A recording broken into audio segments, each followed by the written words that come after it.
then former Prime Minister Sri Manmohan Singh ji. Before that, in India, charity philanthropy was giving money, giving for some cause. But today, we are owning that cause, right? Whether it's companies like JSW or ours, we started believing that until unless we create our own programs for a long-term vision, right? 60 to 70% of students in India study in government school.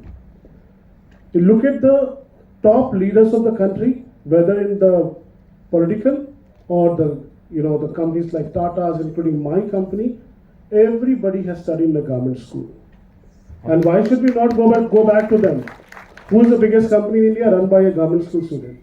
Right, my company run by a government school student. So coming back to Dr. Akash's question, I think India is no longer a country which is like, look, 10 years, 15 years back as a country where, oh, this is the snake charming country, or this is like this and that. Today we sit at the same pedestal like any other country in the world. And if you look at the top 10 companies in India, in the world, run by as a CEO and chairman by Indians. We are no longer a worker. We are no longer a worker. We are a world leader. Message me. Google, company like Microsoft, runs by Indians. And where they studied the primary education, elementary education, in India. They did their BTech in India and then went to the masters in the US university. So where is the primary education done? Where the base was made? Right? You are very close to Hyderabad. I will tell you one school in Hyderabad Public School, given 3 CEOs, Google, Adobe, and one more I'm not able to remember. Right?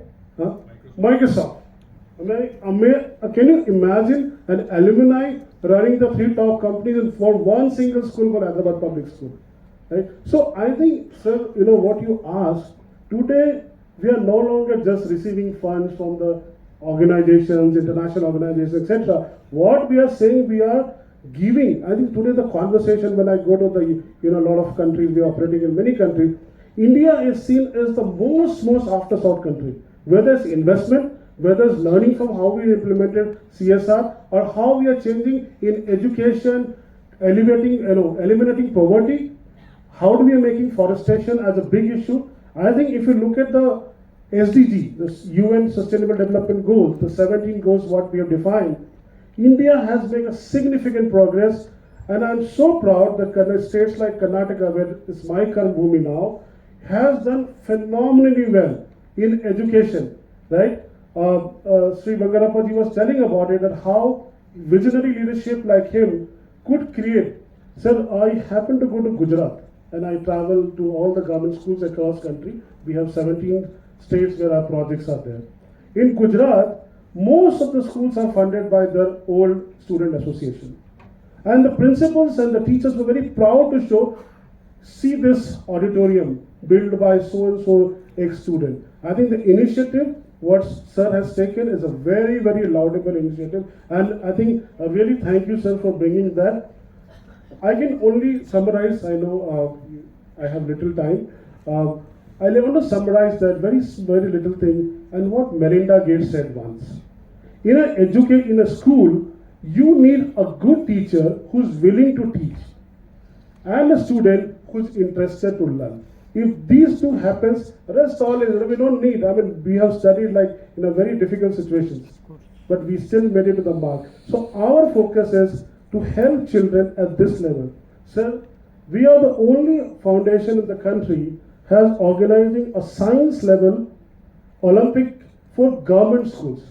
And all these participating states, they travel to a city, like last year it was Pune, and I'm very proud to say that this year is happening in our Nama Bengaluru, where students from across government school, only government school, no private school, will come and participate in the national science competition, which is, and I will probably request our Honorable Minister to grace at that occasion. Thank you. Thank you, Abhishekh. Thanks for that response. So we'll questions. ಈಗ ಎರಡನೇ ಸುತ್ತು sir, ನಮ್ಮ ಸೇತುಬಂಧ ನಿರ್ಮಾಣ ಆಗಬೇಕು ಸರ್ಕಾರ ಮತ್ತು ಶಾಲೆಗಳ ಮಧ್ಯೆ ಅಥವಾ ಶಾಲೆ ನಡೆಸುವವರ ಬಗ್ಗೆ ಅಂತ, ಅಧ್ಯಾಪಕರಾಗಿರ್ಬೋದು ಅಥವಾ ಮಕ್ಕಳಾಗಿರ್ಬೋದು. Next question to Abhishek Ranjan ji. Thank you, sir. So my question to Mr. Abhishekh is that see, today we have in this digital world, we have overwhelming digital content. A lot of content creators are there, and then there is to some extent in cities over dependence on digital content. So much so that there is discussion about digital detox. Whereas in rural areas, we have a digital divide. So looking forward with smartphones, with internet penetration and everything, looking forward, say in 10 years from now, where do you see solutions in filling this gap of digital divide? Thank you. And I like the term you asked, solution, because I think we love to talk problems, but I think solutions is the key. So I'll give you 4 or 5 important aspects, and also from our COVID experience. We were the first non-profit or foundation. We could actually connect with more than 3,000 teachers, and we trained them how to use Zoom and Teams. And even from a CBSE run school came on a training, because through WhatsApp it goes to anywhere and everywhere. We ensured that the biggest learning what we had in our COVID time, that more girl children from government school were participating in digital online classes than the boys, and they're also winning a lot of competitions. Why?